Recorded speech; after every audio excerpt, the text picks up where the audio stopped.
सूरत शहर में जुए का गणनीय केस खोज निकालती Laskana police. Police inspector Shri के चावड़ा साहेब के मार्गदर्शन में police sub inspector NR Patel साहेब तथा सर्वेलेंस स्टाफ के साथ लसकाना पुलिस स्टेशन विस्तार में पेट्रोलिंग में थे। उस दौरान ASI दिनेश चंद्र चौहान भाई एवं हेड कांस्टेबल रवि भाई मगन भाई को प्राप्त सूचना के आधार पर लसकाना पुलिस स्टेशन जुआ अधिनियम की धारा 12 के तहत कुल 15 आरोपियों के सूचना के आधार पर गिरफ्तार कर कानूनी कार्रवाई की गई है। आरोपी आपस में मिलकर ताश के पत्तों के जरिए हार जीत का जुआ खेलते हुए पाए गए।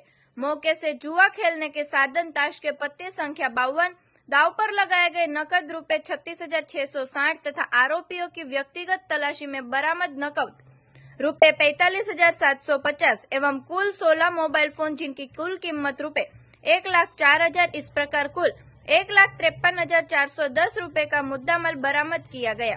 कार्यवाही पुलिस इंस्पेक्टर श्री के चावड़ा साहेब की सूचना और मार्गदर्शन में police sub inspector NR Patel साहेब तथा सर्वेलेंस स्टाफ के सदस्यों द्वारा टीम वर्क से प्रशंसनीय कामगिरी की गई है।